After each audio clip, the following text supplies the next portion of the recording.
Hello folks, today we're going to be discussing some of the links between Dark Souls 2 and the Ring City DLC.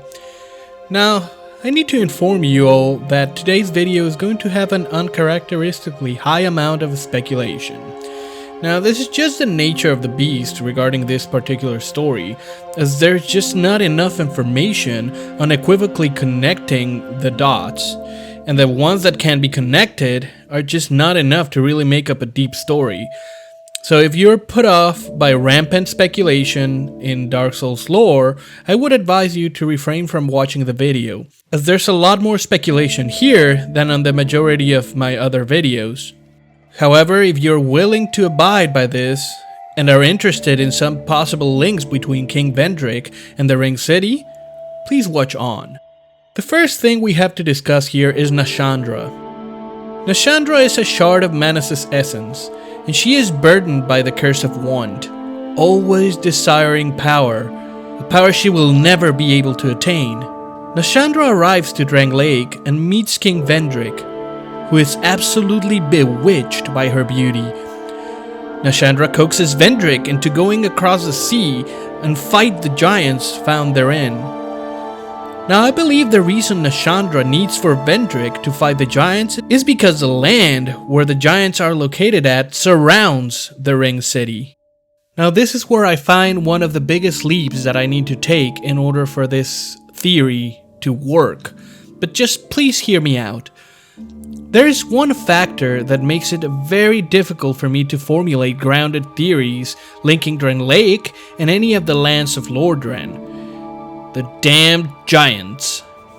In Dark Souls 2, giants are very different than the giants found in both Dark Souls 1 and Dark Souls 3.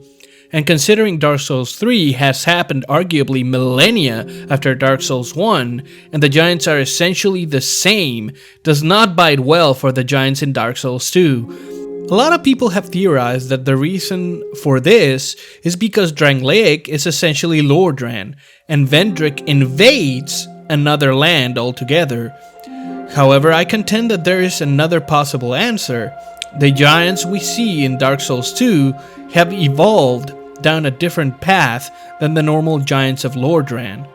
Once we have accepted the giants of Dark Souls 2 are a divergent evolution from the giants of Lordran, we need to explain why they are different. If we take a look at the essence of these giants, we clearly see the giants live as one with nature, which is why they end up becoming trees over time, which makes them completely different from the giants of Lordran. It is possible then to theorize that these beings lived in an area that had a lot of greenery. Now, there is one deity that, as far as we can tell, affects nature and greenery: Gwyn's youngest daughter, Filianor.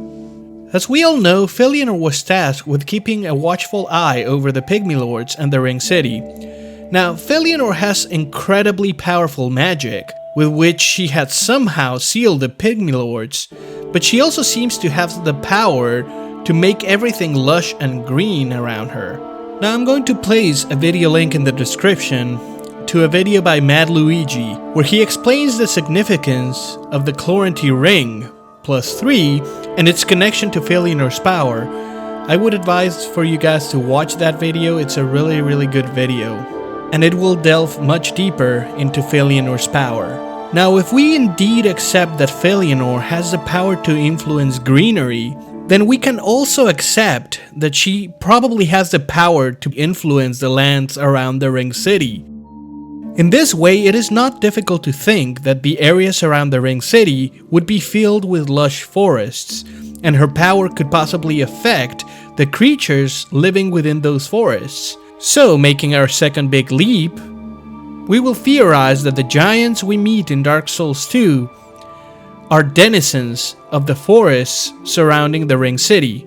If we think about this location, there is very obviously another power emanating from the Ring City besides Filianor's nature boost.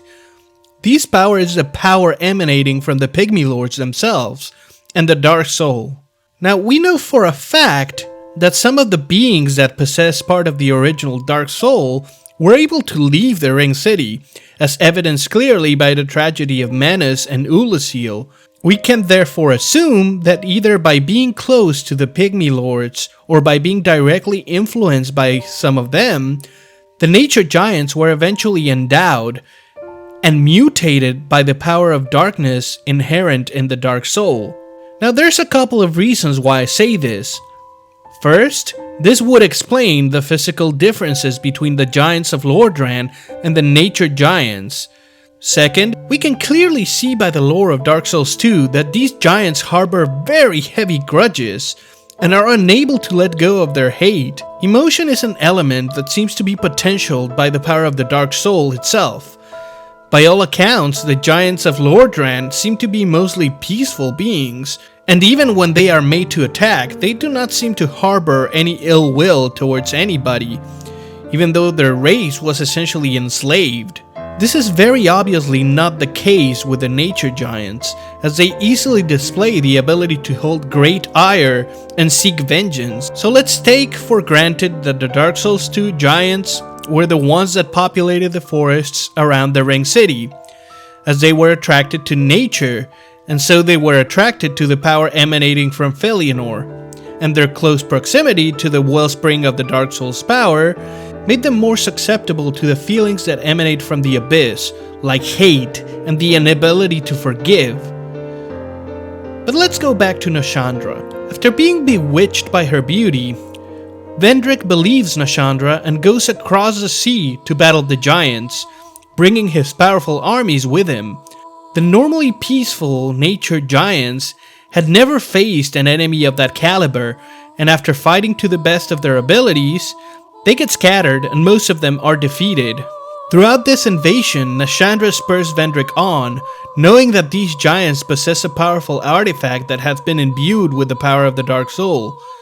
After fighting the giant lord, Vendrick reclaims this powerful artifact. Vendrick, being a scholar of the soul, sees the power and the potential inherent in this artifact and decides to take it back to the kingdom of Drangleic. However, Nashandra, having a strong bond to the Dark Soul, stemming from the fact that she is a shard of Manus herself, senses that there is even more power further inside. Vendrick takes notice of Nashandra's words and decides to leave a contingent behind of his best knights and dragon riders to venture forth into the Ring City as he takes his new treasure to Drangleic. We already know that the Dark Soul has the capacity to imbue inanimate objects with living qualities, as we can clearly see in the Ring Knight's weapons and armor, and having found a sacred item that allows for him to do exactly that, Vendrick creates great golems that do his bidding and grows Drangleic into an unsurpassed kingdom, with Nashandra at his side. Meanwhile, the contingent of Vendrick's best dragon riders, the Harald Legion, storms the Ring City in an attempt to reach the deepest part of it and return to Drangleic with a great gift for their king. However, all throughout these battles, the Harald Legion becomes corrupted by the power of the Dark Soul, twisting their armor and tainting and corroding their weapons. In time, these bloated knights forget all about their original purpose and get lost to time.